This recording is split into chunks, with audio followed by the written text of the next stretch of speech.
నమస్తే, నేను జర్నలిస్ట్ శ్రీనివాస్. ఈరోజు న్యూస్ అనాలిసిస్ ముందుగా వెలుగు పేపర్లో వచ్చిన వార్తలను చూద్దాం.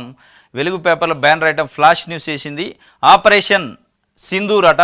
పాకిస్తాన్ టెర్రరిస్ట్ స్థావరాలపై భారత్ భీకర దాడులు చేసింది. మంగళవారం అర్ధరాత్రి విరుచుకుపడిన బలగాలు 9 చోట్ల ఉగ్రవాదుల స్థావరాలు నేలమట్టం, 12 మంది టెర్రరిస్టుల మృతి, 55 మందికి గాయాలు. ఇగో ఆపరేషన్ సింధూర్ అని లోగో. ఇది ఆపరేషన్ సింధూర్. అసలు ఈ సింధూర్ పేరు ఎందుకు వచ్చిందంటే, సింధూరు అంటే బొట్టు. మన భారతదేశంలో బొట్టుకున్న ప్రాధాన్యత, బొట్టుకున్న సెంటిమెంట్ అది. మహిళలు తప్పనిసరిగా బొట్టు పెడతారు. ఆ బొట్టుకున్న పవిత్రత, బొట్టుకున్న అంటే మాంగళ్యం ఉన్నట్టు. అట్లాంటి దానిపైన బొట్టు తుడిపేసే కార్యక్రమం, 26 మంది మహిళలకు సంబంధించిన బొట్టు తుడిచేసే కార్యక్రమం ఉగ్రవాదులు పహల్గామ్లో మతం పేరు అడిగి మరి కేవలం పురుషులనే చంపారు. వాళ్ళ ఉద్దేశం ఏంది? పురుషులను చంపాలి, బొట్టు చేరిపేయాలి. ఆ బొట్టు అనే సెంటిమెంట్ పైన దాడి చేశారు. మతం పేరు అడిగి హిందువులు అయితే మాత్రమే పాయింట్ బ్లాక్లో గన్ను పెట్టి ఉన్మాదంగా చంపేశారు. అత్యంత బాధాకరంగా చంపారు. చాలా ఇబ్బందికరమైన, అంటే చచ్చిపోయిన తర్వాత కూడా మళ్ళీ కాల్చారు. అట్లాంటి పరిస్థితుల్లో దాన్ని ఆ సెంటిమెంట్తోనే మళ్ళీ ఆపరేషన్ సింధూర్ అని ఇప్పుడు పెట్టింది భారతదేశం ఈ ఆపరేషన్కి. దాంట్లో భాగంగానే అగో సింధూర్ పేరు ఎందుకు వచ్చిందంటే, హిందుత్వాన్ని టార్గెట్ చేసినట్టుగా మతం అడిగి మరీ చంపిన వారి వైఖరికి జవాబుగా హిందుత్వ ప్రతీక అయిన సింధూరాన్ని గుర్తు చేసేలా ఈ దాడులకు ఆపరేషన్ సింధూర్ అని పేరు పెట్టినట్టుగా తెలుస్తుంది. మొత్తానికి 12 మంది టెర్రరిస్టులు, 55 మంది గాయాలైనట. రాత్రి 9 చోట్ల భీకరమైన దాడి చేశారట, విరుచుకుపడ్డారట. సరే, పడితే పడ్డరు. కానీ మొత్తానికి భారతదేశంలోని ప్రజలు కోరుకుంటుంది ఏంటంటే, జస్ట్ 1-2 దాడులు చేసి మళ్ళా మర్చిపోయి 4 రోజులు అయ్యాక మళ్ళీ వాడు వచ్చి దాడి చేయడం కాదు. శాశ్వతంగా మళ్ళా భారతదేశం వైపు కన్నెత్తి చూడాలంటే, భారతదేశం గడ్డపైన ఉగ్రవాదో తీవ్రవాదో అడుగు పెట్టాలంటే వణికిపోవాలి, భయభ్రాంతులకు గురి కావాలా, రావద్దు. అసలు ఆ స్థాయిలో ఉండాలి. ఆ స్థాయిలో ఉంటేనే మోడీ శక్తివంతమైన ప్రధానం అంటారు. కానీ ఇక గతంలో ఉన్న ప్రధానం లెక్కనే ఒక దాడి జరగగానే 4 రోజులు యుద్ధం చేసి వదిలేసి అయిపోయింది, మేము పెద్ద ఉద్ధరించడం సాధించడం అంటే కాదు. అది భారతదేశం వైపు పాకిస్తాన్ టెర్రరిస్టులో, పాకిస్తాన్ పెంచి పోషించే టెర్రరిస్టులో ఇటు కన్ను ఎత్తి చూడాలంటే భయపడే రేంజ్లో ఉండాలి వాళ్ళకి ఆ ట్రీట్మెంట్, ఆపరేషన్. ఇండియా వైపు ఎవరు కన్నెత్తకుండా చేయాలి, పహల్గామ్ నిందితులను కఠినంగా శిక్షించాలని రాహుల్ గాంధీ చెప్తుండు. హర్యానాలోని నేవీ ఆఫీసర్ ఫ్యామిలీకి పరామర్శ, వినయ్ నర్వాల్ భార్య తల్లిదండ్రులకు ఓదార్పు రాహుల్ గాంధీ చెప్పిండు. ఇండియా వైపు కన్నెత్తి ఎవరు చూడొద్దని. ఇది రాహుల్ గాంధీ ఒక్కడే కాదు, భారతదేశంలో ఉన్న 140 కోట్ల మంది భారతీయ పౌరులు చెప్తున్నారు. వాస్తవం ఇది. మతం పేరు అడిగి మరీ చంపారు. హిందూ మతం అంటేనే చంపారు, ముస్లింలు మిగతా మతాలంటే వదిలేశారు. టార్గెట్గా పాయింట్ బ్లాక్లో గన్ను పెట్టి చంపారు. అయినా కానీ 140 కోట్ల మంది భారతదేశంలో ఉన్న ప్రజల్లో హిందువులు ఎక్కువ ఉన్నప్పటికీ ఎక్కడ ఒక ముస్లిం పైన చిన్న ఈగ వాళ్ళని చంపింది ఉగ్రవాదులు ముస్లింలు అయినప్పటికీ. అంత సహనము, అంత లౌక్యము, అంత మంచితనం ఉన్న భారతదేశంలో భిన్నత్వంలో ఏకత్వం ఉంది. అట్లాంటి సందర్భంలో కూడా ఎక్కడ ఒక చీమ చిటుకునంలో ఎక్కడ కూడా మతపరమైన ఇష్యూస్ జరగలే మనం గమనిస్తే. ఎందుకంటే సెంటిమెంట్ అది. మతం పేరు అడిగి ముస్లిం తీవ్రవాది ఉగ్రవాది చంపిండంటే ఇక్కడ ఉన్న ముస్లింలను ఇబ్బంది పెట్టడము, రకరకాలుగా దాడులు చేయడం అట్లాంటివి జరుగుతాయి. కానీ ఎక్కడ కూడా 140 కోట్ల మంది ప్రజలు కూడా సమయంతో, సహనంతో, లౌక్యంగా, విజ్ఞతతోని ప్రవర్తించారు. ఆ విజ్ఞత దేనికోసం? పహల్గామ్లో దాడి చేసింది మతం పేరుతోని అడిగి చేసినప్పటికీ చేసింది మత సంస్థలు కాదు, ఉగ్రవాదులు, తీవ్రవాదులు. అక్కడ ఎవడో ముస్లిము మతం పేరు అడిగి చంపితే ఇక్కడున్న ముస్లింకో, ఇక్కడున్న ముస్లిం సంస్థలకో సంబంధం లేదు. కాబట్టి ఇక్కడున్న ముస్లిం సంస్థలు కూడా ఖండించినాయి. ఎట్టి పరిస్థితుల్లో వాళ్ళని ఓచకోత కొయ్యాల్సిందని చెప్పినాయి కూడా, ఎంఐఎం పార్టీతో సహా. అట్లాంటి విజ్ఞత ఉంది కాబట్టి ఆ విజ్ఞతని, వాళ్ళ యొక్క ఉందాతనాన్ని కాపాడాలి మోడీ. వాళ్ళ ఆకాంక్ష ఏంటంటే 140 కోట్ల మంది భారతదేశ ప్రజలది తప్పనిసరిగా మళ్ళా ఒకసారి పహల్గామ్ లాంటి దుర్ఘటన జరుగుతుంది. అసలు భారత గడ్డపైన అడుగు పెట్టాలంటే తీవ్రవాదికి, ఉగ్రవాదికి వెన్నులో వణుకుపుట్టాలి. పాకిస్తాన్ పెంచి పోషించే ఉగ్రవాద సంస్థలకు వెన్నులో వణుకుపుట్టాలి. పాకిస్తాన్కి కూడా వెన్నులో వణుకుపుట్టాలి. పాకిస్తాన్ అంతేందో చూడాలని కళ్ళగంటున్నారు. మరి అది కాకుండా మీరు ఏదో 4 రోజులు చేసి మేము సర్జికల్ స్ట్రైక్ చేసినాం, మోడీ శక్తివంతమైనడు అంటే అది కాదు. ఉన్నదన్నట్టుగా చెప్పింది. సీఎం మాటల్లో తప్పేముంది? 10 ఏళ్ళు కేసీఆర్ చేసిన అప్పులను ప్రజల ముందు ఉంచారు శ్రీధర్ బాబు. ఎన్నిసార్లు ఉంచుతారు? రేవంత్ రెడ్డి చెప్పిందే పనికిమాలిన మాట. ముఖ్యమంత్రి స్థాయిలో ఉండి నన్ను ఎవడు నమ్మట్లేదు, నన్ను దొంగ లెక్క చూస్తాను, ఢిల్లీ పోతే చెప్పులు ఎత్తపోతారేమని చూస్తారు. ఎవరని చెప్తారా ముఖ్యమంత్రి స్థాయిలో ఉండి? ఆయనే చెప్తున్నాడు కుటుంబ పరువును బజార్ని వేసుకోవద్దు, గుట్టుగా ఉంచితే సంసారం నడితే పరువు దక్కిద్ది, బయట పెట్టుకోవద్దు అని అన్నీ బయట పెట్టా.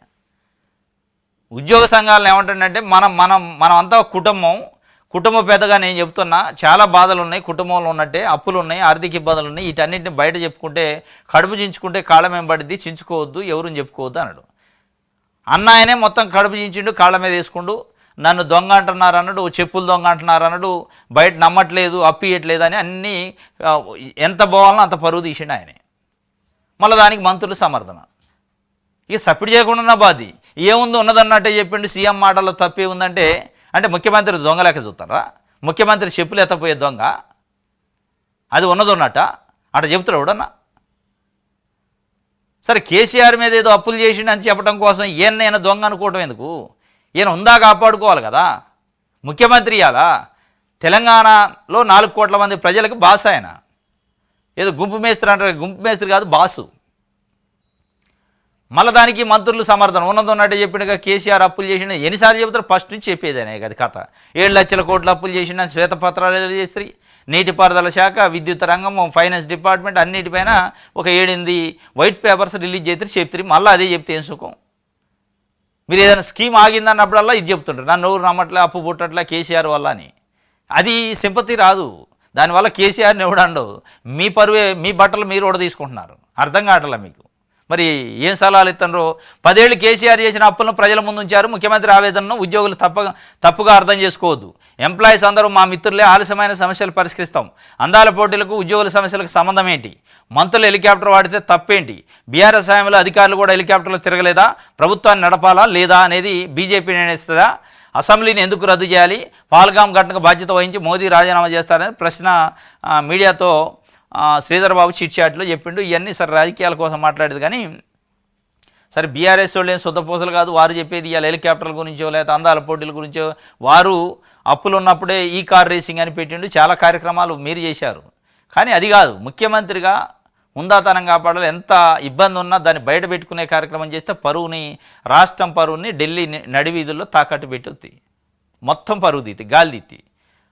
ఆయన మీరు వ్యక్తిగా రేవంత్ రెడ్డిగా గాలి తీసుకుంటే తెలంగాణ సమాజానికి వచ్చిన నష్టమే లేదు. వ్యక్తిగా కాదు, మీరు ఒక వ్యక్తి కాదు, ఇవాళ ఒక వ్యవస్థకి బాస్, మీరు ముఖ్యమంత్రి. ఇవాళ ఏదో మీ కుటుంబంలో విషయాలైనట్టు బయట అంత ఈజీగా చెప్తే ఇవాళ రాష్ట్రం పరువు బాయ్. గమ్మత్ ఏంటంటే ఏ రాజకీయ నాయకుడి ఇంట్లో కరువు ఉండదు, ఏ రాజకీయ నాయకుడికి డబ్బులు కొద ఉండదు, కానీ రాష్ట్రానికి కొద వచ్చింది ఇప్పుడు. ఇది ఏముంది తప్పు చెప్తే ఏంది? మొత్తం దివాలు తీసినట్టు చెప్పొద్దా అంటున్నాం.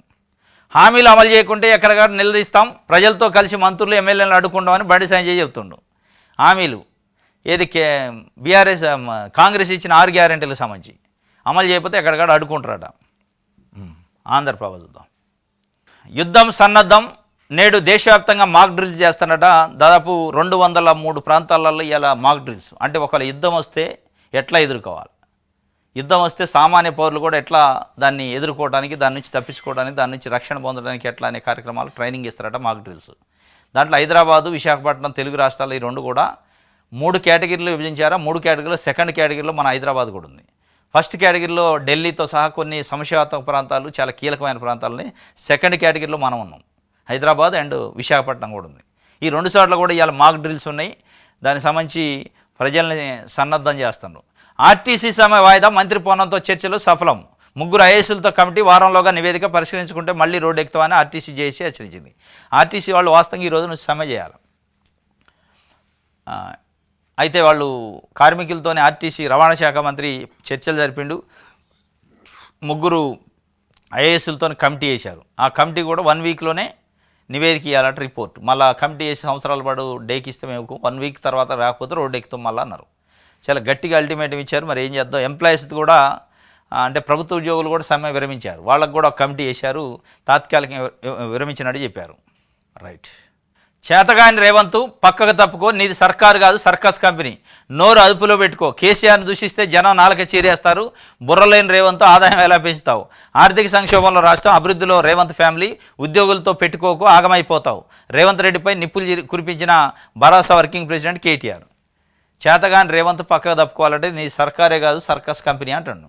ఇంకోటి ఉద్యోగులతో పెట్టుకోవద్దు, ఆగమైపోతాం. మీకు కావాల్సింది కూడా అదే. ఆయన ఆగం కావటం, రేవంత్ రెడ్డి ఆగం కావటం, పార్టీ కాంగ్రెస్ ఆగం కావటమే కదా. ఆయన పెట్టుకుంటే మీకు మంచిదిగా తొందరగా మీకు లైన్ క్లియర్ అయింది. నోరు అదుపులో పెట్టుకుంటాడు మొత్తానికి మొన్న మాట్లాడిన మాటల పైన. ఇక అడ్డగోలు హామీలు ఇచ్చి చేతులు ఎత్తేసిండు, ముఖ్యమంత్రి చెప్పేవన్నీ అబద్ధాలే, వెంటనే రాజీనామా చేసి ప్రజలకు క్షమాపణ చెప్పాలి. మాజీ మంత్రి Jagadish Reddy fire and Suryapet MLA. అడ్డగోలు హామీలు ఇచ్చి ఇలా చేతులు ఎత్తేసిండు. దాంతోపాటు ఆయన ఇంకోటి చెప్పిండు, దొంగ దొంగ అంటున్నా. ఇప్పుడు దొంగని దొంగ అనకపోతే ఏమంటారు? ఆయనే చెప్పుకుండా నన్ను దొంగ లెక్క చూస్తానండి, దొంగే కాబట్టి రేవంత్ రెడ్డి దొంగ అని ఆయనే చెప్పుకుండు, ఆయనకు సర్టిఫికేట్ ఇచ్చుకుండు దొంగ అని. ఇన్ని రోజులు మేమంటే తప్ప అన్నారు. మరి ఇక దొంగ గతంలో చేసిన హిస్టరీ ఉంది కాబట్టి ఇక ఆయన గబక్కన అనేసిండట్టులే అని చెప్పిండు. సరే ఏదన్నా ఆయన అనుకోని కానీ తెలంగాణ సంగతి ఏం చూడడం అంటాడు. సాక్షి చూద్దాం. ఆపరేషన్ అభ్యాస్కు దేశ సిద్ధం అంటే ఇదే మాక్ డ్రిల్. అభ్యాస్ అంటే మాక్ డ్రిల్ అంటారు. వాళ్ళు చేసేది ఆపరేషన్ సింధూరు యుద్ధంలో. యుద్ధ సన్నద్ధతకు విపత్తు నిర్వహణపై నేడు మాక్ డ్రిల్లు. పూర్తి స్థాయిలో పౌరుల భాగస్వామ్యం, వారికి ఎన్డీఆర్ఎఫ్ బృందాలతో శిక్షణ. డ్రిల్ జరిగే ప్రాంతాల జాబితాలో హైదరాబాదు, విశాఖ, ఢిల్లీ. సన్నాహక కసరత్తులు విజయవంతం. గతంలో 1962, 1965, 1971లో కూడా ఇట్లా చేశారట మాక్ డ్రిల్స్. అంటే మొత్తం ఎట్లా దాని నుంచి ప్రొటెక్ట్ కావాలనే దాన్ని చెప్తారట. ఓబుళాపురం మైనింగ్ కేసు సవిత నిర్దోషిగా ప్రకటించబడ్డది నిన్న నాంపల్లిలో సిబిఐ కోర్టు. పరిశ్రమల శాఖ అప్పటి కార్యదర్శి కృపానందం కూడా తీర్పు వెల్లడించి సిబిఐ ప్రత్యేక న్యాయస్థానం. గాలి జనార్దన్ రెడ్డి, బివి శ్రీనివాసరెడ్డి, విడి రాజగోపాల్, అలీఖాన్ దోషులు, 7 ఏళ్లు జైలు. రాజగోపాల్కు అదనంగా 4 ఏళ్లు, 10,000 చొప్పున జరిమానా, ఓఎంసీకి 2 లక్షల రూపాయలు. న్యాయం గెలిచింది, నన్ను ముందు పెట్టి వైఎస్ను దోషిగా నిలబెట్టాలని చూశారు అని సబితా ఇంద్రారెడ్డి చెబుతుంది. మేము ఎక్కడా చట్టవిరుద్ధంగా అనుమతి ఇవ్వలేదు, తప్పు చేయకపోయినా నాడు కన్నీళ్లతో కోర్టు మెట్లెక్కా, 12.5 పాటు మానసిక వేదన అనిపించా, వాస్తవాన్ని పరిశీలించిన కోర్టు నన్ను నిర్దోషిగా ప్రకటించిందని చెప్పి ఆమె నిన్న సబితా ఇంద్రారెడ్డి గారు ఎమోషన్ అయ్యారు. వాస్తవంగా 12 సంవత్సరాల నుంచి మానసిక వేదన అనుభవించా, నన్ను ముందు పెట్టి రాజశేఖర రెడ్డి పైన బురద జల్లాలని, రాజశేఖర రెడ్డి ప్రతిష్ట పైన దెబ్బ కొట్టాలని చూశారు. చివరికి న్యాయం గెలిచింది అని చెప్పి ఆమె ప్రకటించింది. ఏంది ఓబుళాపురం గనుల కేసు అంటే, Obulapuram mining OMC mining company అని ఉంది. ఓబుళాపురం మైనింగ్ కంపెనీ పేరుతోని గాలి జనార్దన్ రెడ్డి వ్యాపారం చేసిండు, మైనింగ్ వ్యాపారం, ఇనప ఖనిజం. దానికి పర్మిషన్ తీసుకుంది కొంత ప్రాంతం అయితే ఒక 10 ఎకరాలకు 15 ఎకరాలకు పర్మిషన్ తీసుకొని 100 ఎకరాలలో విస్తరించిందట. అన్అఫీషియల్గా అనాథరైజ్డ్గా కొన్ని 100 ఎకరాల పాటు మైనింగ్ని చేసిండు, మైనింగ్ మొత్తం దోచుకుండు ఖంజా అనేది కంప్లైంట్. 2009లో కంప్లైంట్ వచ్చింది, అక్కడ ఉన్న కొంతమంది కంప్లైంట్ చేశారు. దానిపైన అప్పుడున్న కిరణ్ కుమార్ రెడ్డి గవర్నమెంట్, మరి రోషే గవర్నమెంట్ వాళ్ళు ఢిల్లీకి రాశారు సిబిఐకి, దీనిపైన ఇన్వెస్టిగేషన్ చేయండి అని. అప్పుడు యూపీఏ ప్రభుత్వం అక్కడ ఉంది, ఇక్కడ కాంగ్రెస్ ప్రభుత్వమే ఉంది, 2 సార్లు కాంగ్రెస్ కాబట్టి అప్పుడు దానిపైన లెటర్ రాస్తే ఇన్వెస్టిగేషన్ జరిగింది. ఇన్వెస్టిగేషన్లో సుదీర్ఘంగా అంటే సర్వే ఆఫ్ ఇండియా వాళ్ళు కూడా పోయి అక్కడ సర్వే చేశారు ఆ మైనింగ్ ప్రాంతాన్ని. అసలు మీరు తీసుకుంది ఏ సర్వే నెంబర్లో, ఎంత విస్తీర్ణంలో పర్మిషన్ తీసుకున్నారు, ఎక్కడెక్కడ మైనింగ్ చేస్తానంటే చాలా అక్రమాలు అవకతవకలు బయటపడ్డాయి. దీనికి కారణం అప్పుడున్న మైనింగ్ డైరెక్టరు రాజగోపాల్ ప్రధానంగా అని చెప్పి ఆయనకి ఇప్పుడు ఈ శిక్షలలో 4 సంవత్సరాలు అందరికంటే ఎక్కువ శిక్ష వేసింది మిగతా వాళ్ళకంటే. ఆ మైనింగ్ డైరెక్టరు గాలి జనార్దన్ రెడ్డి ఆయన బ్యాచ్ మొత్తం కలిసి అక్రమం చేశారు అని చెప్పి. దాంట్లో ప్రభుత్వంలో గనుల శాఖ మంత్రిగా ఉన్న రాజశేఖర రెడ్డి గవర్నమెంట్లో అంతకుముందు గనుల శాఖ మంత్రిగా ఉన్న సబితా ఇంద్రారెడ్డిని, గనుల శాఖ సెక్రటరీగా ఉన్న కృపానందాన్ని, శ్రీలక్ష్మి ఐఏఎస్ ఆఫీసర్ని కూడా పెట్టారు. వీళ్ళ 3 నిర్దోషులుగా చెప్పింది. శ్రీలక్ష్మిని అసలు కేసు నుంచి తొలగించారు. కృపానందం అండ్ సబితా ఇంద్రారెడ్డిని అయితే నిర్దోషులుగా ప్రకటించింది కోర్టు. సరే ఇప్పుడు వీళ్ళని నిర్దోషులుగా ప్రకటించింది, వీళ్ళు న్యాయం గెలిచింది, నేను మనోవేదన పడ్డా, నన్ను చూపించి రాజశేఖర రెడ్డిని బదనాయం చేయాలని చూశారు, మొత్తానికి న్యాయమే గెలిచింది, అంత న్యాయం గెలిచింది, అది పక్కన పెడితే ఇప్పుడు గాలి జనార్దన్ రెడ్డి, విడి రాజగోపాల్ ఇంకా దాంట్లో ఉన్న A1 నుంచి A7 వరకు శిక్షలు వేశారు. ఈ శిక్షలు వేస్తే ఏమైతే ఇప్పుడు మళ్ళీ అప్పీలుకి పోతారు. రాత్రి చెంచల్ కూడా జైలుకి పంపారు జనార్దన్ రెడ్డిని. ఆయన అసలు 8:45 వరకు నాంపల్లి కోర్టులను వెయిట్ చేసిండు, జైలుకి పోకుండా కూడా. ఆర్డర్ కాపీ వస్తే నేను అప్పీల్కి పోస్తారంటే ఆర్డర్ ఇప్పుడు రాదు, అది ఫెయిర్ కాపీ టైం పట్టింది, నువ్వు వెళ్ళి జైలుకి పో అన్నారు. జైలుకి పోయిండు. జైలుకి పోతారు, రేపు మాప ఆర్డర్ కాపీ వద్దా హైకోర్టులో అప్పీల్ వేస్తారు, ఐపీఎల్లో ఏదో ఒకటి రిలీఫ్ వస్తే మళ్ళీ బయటకు పోతారు. మళ్ళీ దాని మీద హైకోర్టు సుప్రీంకోర్టు కొన్ని సంవత్సరాల పాటు నడుతుంది. ఆయన ఏజ్ ఇక చర్మాంకానికి వద్ది అయింది. ఏంది ఇప్పుడు ఈ ఇన్వెస్టిగేషన్ మొత్తం 2012లో ఛార్జ్షీట్ చేశారు, 2009 నుంచి ఇన్వెస్టిగేషన్ నడుస్తుంది. అప్పటి నుంచి ఇప్పటిదాకా ప్రభుత్వంలో యంత్రాంగము, అధికారులు, సిబిఐ, ఈడీ, ఇంకోటి అన్నీ ఇన్వాల్వ్ అయిన ఇన్వెస్టిగేషన్ చేశారు. ఏమొచ్చింది ఈ రాష్ట్రానికి, ఈ ప్రజలకి?